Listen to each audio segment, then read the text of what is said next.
ছয়টি স্বপ্ন অবহেলা করা উচিত নয়।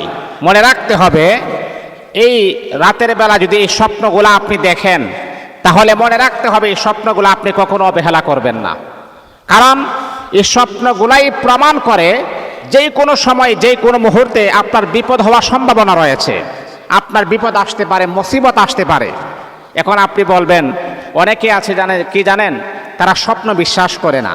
কিন্তু এটা আপনি জানেন না যে স্বপ্ন যে বাস্তবতা আছে, স্বপ্ন যে কোরআনের ভিতরে আছে, স্বপ্ন যে কোরআনের আয়াত আছে, এটা আপনি জানেন না। যেহেতু আমাদের সামনে কোরআন আছে, অকাট্য দলিল আছে, প্রমাণ আছে, অবশ্যই আমরা মানতে হবে, বিশ্বাস করতে হবে। আর স্বপ্ন হলো নবুয়াতের 46 ভাগের 1 ভাগ। এই স্বপ্নটা আপনার বাস্তব হতে পারে, নাও হতে পারে, আবার বাস্তব হওয়ার সম্ভাবনাও আছে। আবার স্বপ্নের ব্যাখ্যাটা হবে ব্যক্তির উপরে প্রভাব খাটিয়ে স্বপ্নের ব্যাখ্যা হবে। কেমন? মনে করেন আপনি জীবনে নামাজ পড়েন না, রোজা রাখেন না, কোরআন তেলাওয়াত করেন না, দাড়ি রাখেন না, মুছ বড় বড় রাখেন। এখন আপনি যদি আমাকে বলেন যে হুজুর আমি রাসূলকে স্বপ্ন দেখছি, তাহলে কি এটা কি মেনে নেওয়া যায়? কারণ স্বপ্নের প্রভাবটা হবে ব্যক্তির উপরে প্রভাব কাটিয়ে হবে। যেই মানুষ নামাজ পড়ে না, রোজা রাখে না, কোরআন তেলাওয়াত করে না, জিকির আজকার করে না, সে যদি বলে রাসূলকে স্বপ্ন দেখছি, একটা ভুয়া মিথ্যা অপবাদ ছাড়া আর কিছুই হতে পারে না। তা সম্মানিত হাজরিন, যে কথাটা বলতেছিলাম, 6টি স্বপ্নকে অবহেলা করা উচিত নয়। এটা কোরআনে আছে, স্বপ্নের কথা কোরআনে আছে। আল্লাহ তাআলা কোরআনে বলেছেন, আল্লাহ তাআলা কোরআনে ইরশাদ করেছেন। কারণ ইউসুফ আলাইহিস সালাতু ওয়াস সালাম, ইয়াকুব আলাইহিস সালাতু ওয়াস সালামের সন্তান ইউসুফ স্বপ্ন দেখেছিলেন। উনি তার বাবাকে বলতেছেন, বাবা, রাতের বেলা আমি স্বপ্ন দেখেছি, আমাকে এই যে চন্দ্র, সূর্য, গ্রহ, নক্ষত্র আমাকে সেজদা করতে আছে। তখন তার বাবা ইয়াকুব বলেছিলেন, বাবা, যে স্বপ্ন তুমি দেখছো এটা কাহারো কাছে বলবা না, কাহারো কাছে ব্যক্ত করবা না, এতে করে তোমার ক্ষতি হতে পারে। কিন্তু লাস্ট পর্যন্ত তারা যেহেতু শুনে ফেলেছেন, তাদের ইউসুফ নবীর ক্ষতি হয়েছে। তো স্বপ্ন যে বাস্তব, এটা কোরআনের আয়াতের ভিতরে আছে। তো এই জন্য স্বপ্নকে অস্বীকার করার কোনো ক্যাপাসিটি নাই। এটা বিজ্ঞান এটাকে বিশ্বাস করুক আর না করুক, যেহেতু আমার অকাট্য দলিল প্রমাণ কোরআনের ভিতরে আছে, অবশ্যই অবশ্যই আমাকে মানতে হবে, আমাকে সচেতন থাকতে হবে, অবশ্যই আমাকে বিশ্বাস করতে হবে। তা না হলে আমার ঈমানের মাঝে ঘাটতি হয়ে যাবে। সম্মানিত হাজিরিন, 6টি স্বপ্ন অবহেলা করা উচিত নয়। 1 নাম্বার, যদি রাতের বেলা ঘুমানোর পরে যদি আপনি স্বপ্নে দেখেন অপরিচিত কাউকে দেখা, কাউকে চিনেন না, জানেন না, জীবনে তার সাথে আপনার দেখা হয় নাই, জীবনে তার সাথে আপনার কথা হয় নাই, হঠাৎ করে অপরিচিত লোককে আপনি দেখতেছেন, এর মানে প্রমাণ হচ্ছে যে এই লোকটা আসলে আপনার অপরিচিত, মানে এটা একটা জিন, এর মাঝে সন্দেহ নাই। অপরিচিত, তাকে আপনি কখনো দেখেন নাই, কিন্তু বারবার তাকে আপনি দেখতেছেন, জীবনে তার সাথে আপনি কথাও বলেন নাই, এর মানে হচ্ছে এটা একটা জিন। আর জিনকে আপনি বারবার আপনি স্বপ্নে দেখতেছেন, আপনি অবহেলা করবেন না। এটার জন্যে আপনি কি করবেন, এই রকম সিচুয়েশনে, এই রকম আপনি যখন স্বপ্ন দেখবেন অপরিচিত লোক আপনি দেখতেছেন, এর মানে হচ্ছে জিন যে কোনো মুহূর্তে আপনার ক্ষতি করতে পারে। জিনের ভিতরে ভালো আছে, খারাপও আছে, যে কোনো মুহূর্তে আপনার সর্বনাশ করতে পারে। এই জন্যে তার আসর থেকে বাঁচার জন্যে, তার প্রভাব থেকে বাঁচার জন্যে আপনি আপনার শরীরটাকে পবিত্র করে রাখবেন। বন্ধুরা আমার, আপনি আয়াতুল কুরসি আপনি পড়বেন, আয়াতুল কুরসি পড়ে আপনি আপনার বুকের মাঝে ফু দিবেন। 3 কোণ আপনি পড়বেন, সূরা ইখলাস পড়বেন 3 বার, সূরা ফালাক পড়বেন 3 বার, সূরা নাস পড়বেন 3 বার, তারপর আপনি বুকের মাঝে ফু দিবেন। আর আল্লাহর কাছে আপনি বলবেন, রব্বুল আলামিন, রাতের বেলা যে স্বপ্ন দেখলাম, অপরিচিত লোকটাকে দেখলাম, আমার মনে হয় সেটা আমার ক্ষতি করতে পারে। রব্বুল আলামিন, আল্লাহ, জিনের এইরকম কুমন্ত্রণা থেকে তোমার কাছে আমি কুদরতিভাবে পানাহা চাই, যাতে করে সেই জিন আমার উপরে বিস্তার না করতে পারে। তুমি কুদরতিভাবে আমাকে হেফাজত করো। এই আয়াতগুলা পড়বেন, তাহলে ইনশাআল্লাহ এই জিন আপনার কোনো ক্ষতি সাধন করতে পারবে না। এটাকে অবহেলা করবেন না, করবেন আর বিপদের সম্মুখীন আপনি হবেন। এই জন্য আমি আবারও বলছি, 6টি স্বপ্নকে অবহেলা করা উচিত নয়, বিপদ আসতেই পারে। এটা হলো 1 নাম্বার, অপরিচিত কাউকে দেখা, এটা একটা জিন। আর জিনের আসর থেকে বাঁচার জন্য এই ট্রিটমেন্ট আপনাকে ব্যবহার করতে হবে। এটা হলো 1। 2 নাম্বার হলো, রাতের বেলা ঘুমানোর পরে আপনি দেখতেছেন যে নিজেকে আকাশ থেকে পড়ে যাচ্ছেন, আকাশ উপরে উঠছেন, আকাশ উপর থেকে আপনাকে ছেড়ে দিচ্ছে, আপনি পড়ে যাচ্ছেন। এই রকমটা যদি আপনি দেখেন তাহলে বুঝতে হবে আপনার মৃত্যুর লক্ষণ আল্লাহ তাআলাই ভালো জানেন। এটা আপনার মৃত্যুর সিগন্যাল, মানে দুনিয়ার সাথে আপনার সম্পর্কটা একেবারে শেষ, বিচ্ছেদ হয়ে যাবে। দুনিয়ার সাথে আপনার আর কোনো সম্পর্ক থাকবে না, তাআল্লুক থাকবে না, এই সম্পর্কটা একেবারে শেষ, কর্তন হয়ে যাবে। এই জন্য আপনি যখন আপনি ঘুমিয়েছেন, ঘুমের ঘরে আপনি স্বপ্নের মাধ্যমে দেখতেছেন রে বাবা আকাশের উপরে উঠে আপনাকে কে যেন ছেড়ে দিচ্ছে, আপনি পড়ে যাইতেছেন। এইরকম সিগন্যাল যদি আপনি দেখেন, এইরকম লক্ষণ যদি আপনি দেখেন তাহলে বুঝতে হবে এটা মৃত্যুর সিগন্যাল। আল্লাহর কাছে আপনি দোয়া করবেন। কেন দোয়া করবেন, কি কারণে দোয়া করবেন? বন্ধুরা আমার একটা কথা মনোযোগ দিয়ে আপনি শুনবেন, মনে রাখতে হবে একদিন আগে হোক আর একদিন পরে হোক সবাই কিন্তু মৃত্যুর স্বাদ গ্রহণ করতে হবে। আমার আল্লাহ কোরআনে হাকিমের ভিতরে বড় সুন্দর চমৎকার আকারে আমার আল্লাহ জানায় দিয়েছেন, কুল্লু নাফসিন যায়িকাতুল মাউত, প্রত্যেকটা প্রাণী যার ভিতরে প্রাণ আছে ওই প্রাণীটা একদিন না একদিন মৃত্যুর স্বাদ গ্রহণ করতে হবে। এই রকম সিগন্যাল যখন জারি হয়ে যাবে, আর নাফরমানি করবেন না, আর গুনাহের কাজ আপনি করবেন না।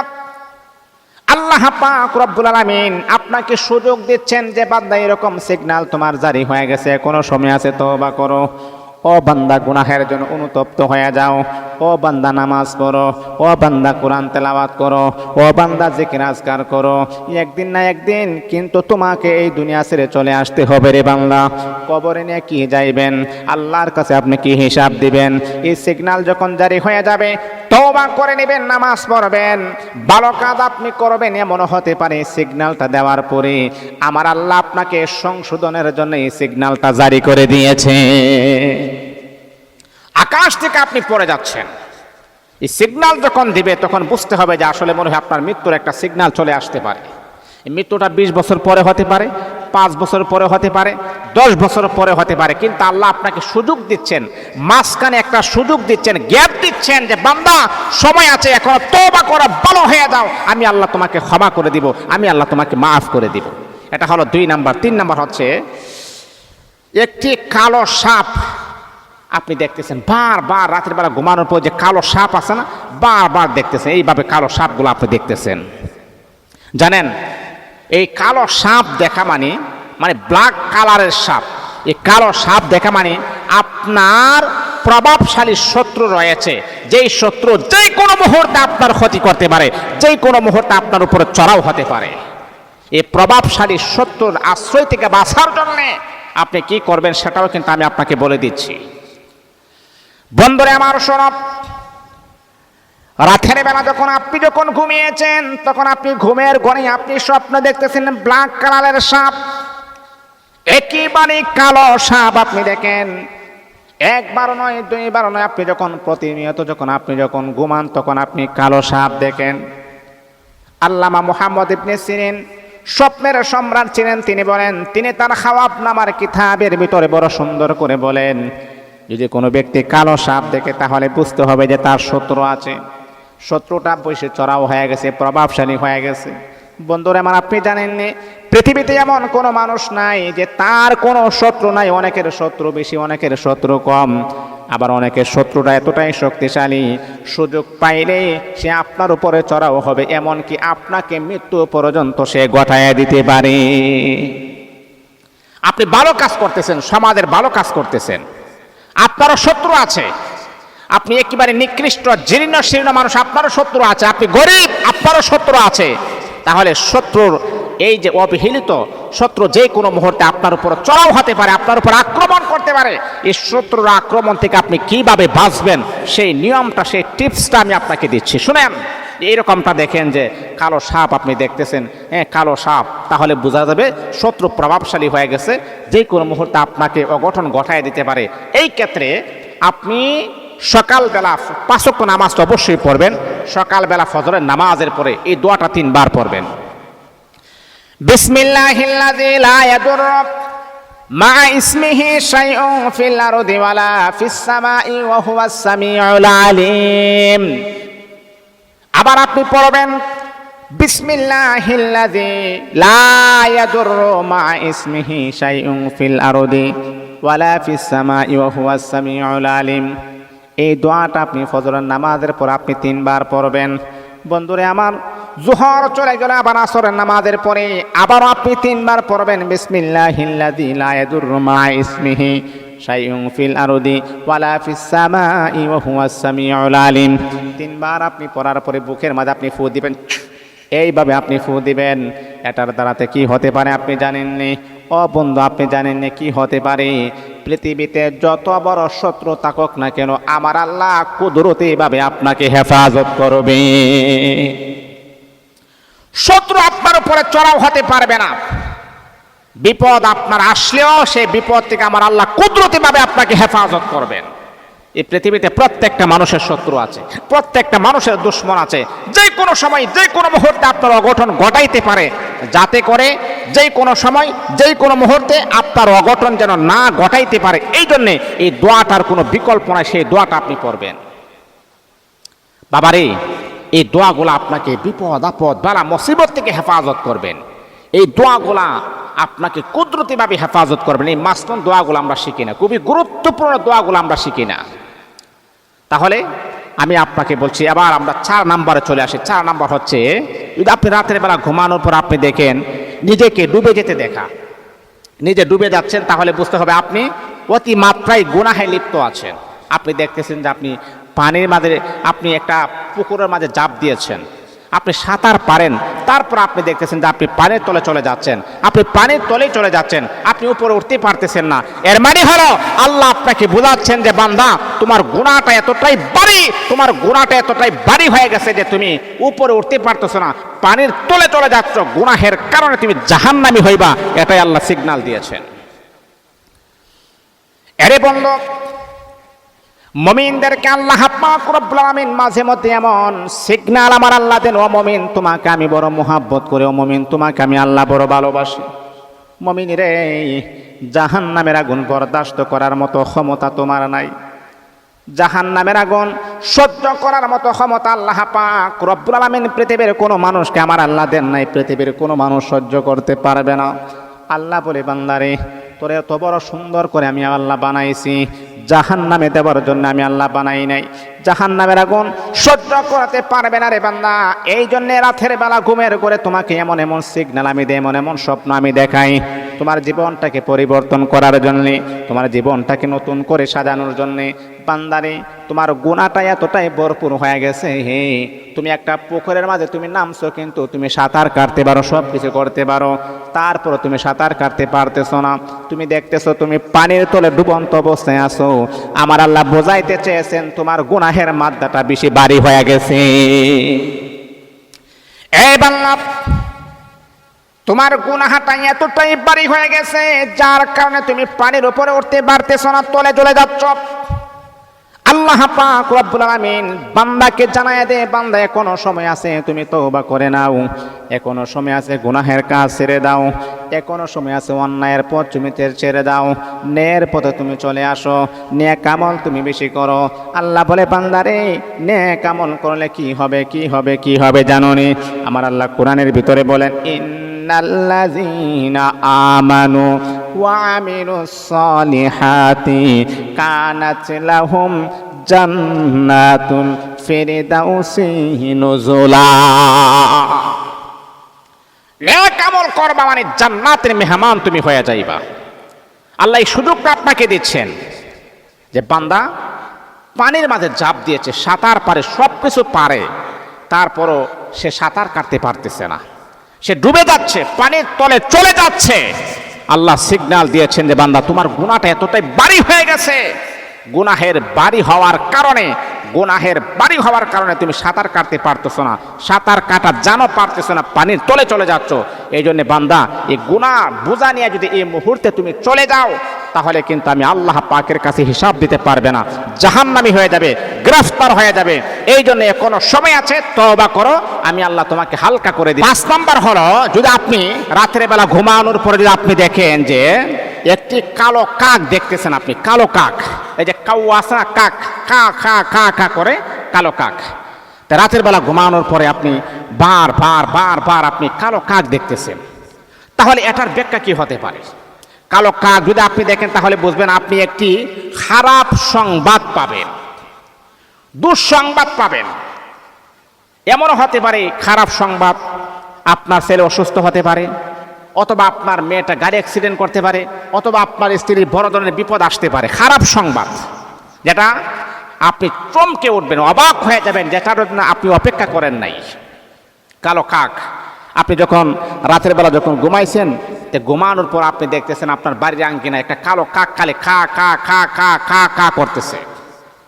একেবারে ব্ল্যাক কালারের কাক, এক রঙিয়া কাক। এই কাক যখন দেখবেন যে আপনার বাড়ির দিকে তাকিয়ে আছেন, কা কা করতেছে, তাহলে বুঝতে হবে যে অতি দ্রুত খারাপ সংবাদ আসার সম্ভাবনা 95% রয়েছে। বাবারে, এই স্বপ্নটা দেখলে আপনি কি করবেন? এই স্বপ্নগুলো দেখলে আপনি কি করবেন?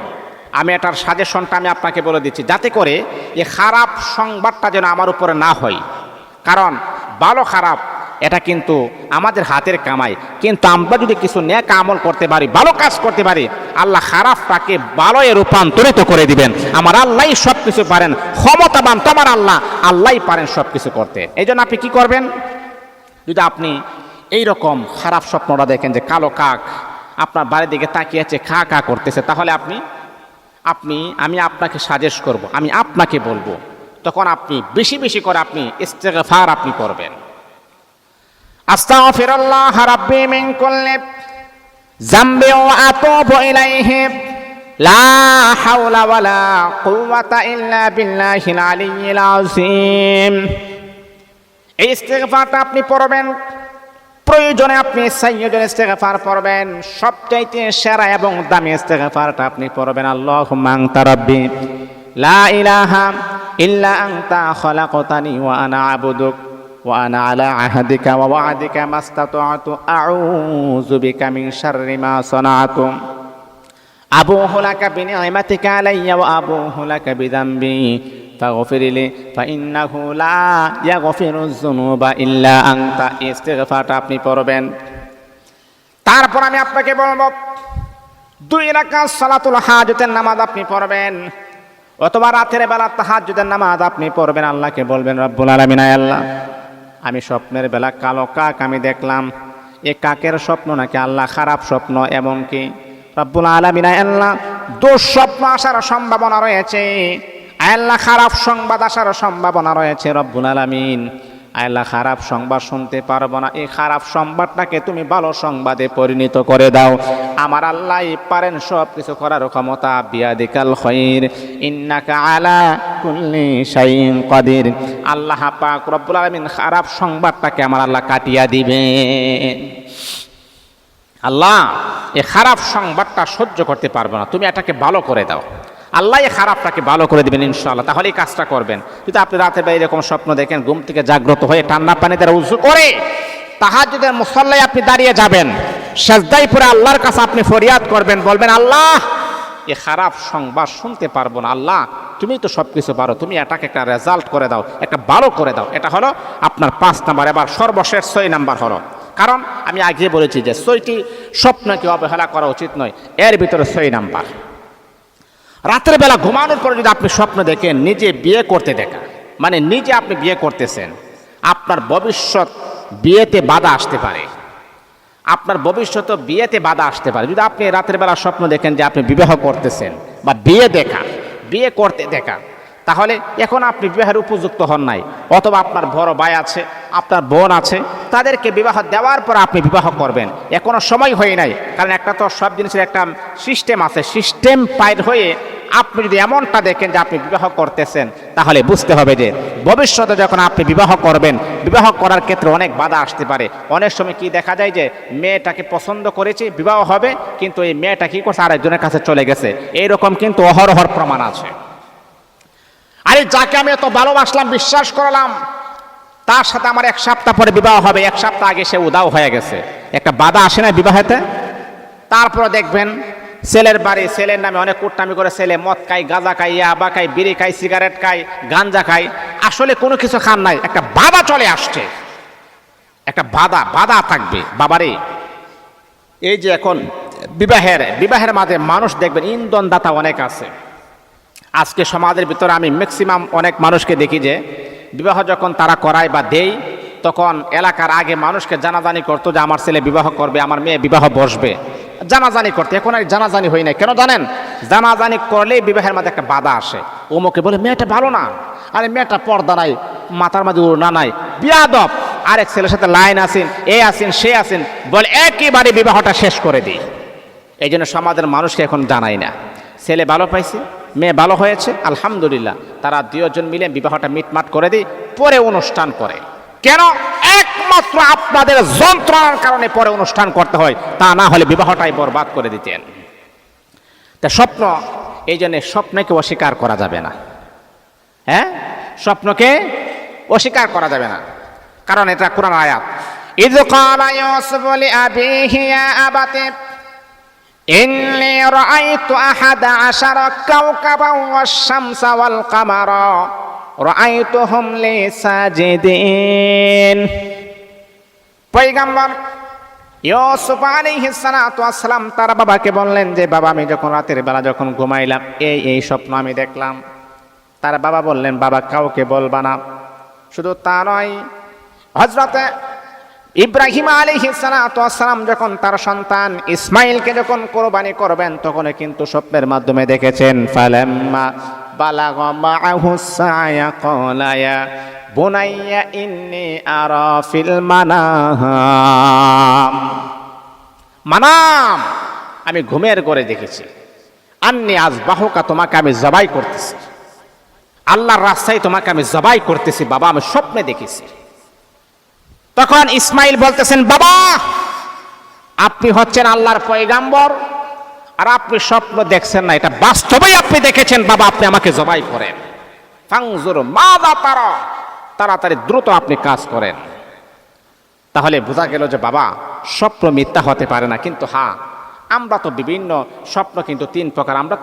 আমরা তো আসলে নবীদের মতো আমাদের হাইসিয়ত না, নবীদের মতো আমাদের চরিত্র না। নবীরা তো হালালকে হালাল মনে করেছেন, হারামকে হারাম মনে করেছেন, হারামের দ্বারে কাছেও তারা দেয় নাই, হারামের সিটা পুরো তারা স্পর্শ করে নাই। কিন্তু আমরা তো হারামের সাথে সারা জীবন আমরা চলতেছি। এখন আমি বলি, আমাদের স্বপ্ন কিন্তু তিন প্রকার। একটা হচ্ছে আল্লাহর পক্ষ থেকে স্বপ্ন, রহমানি।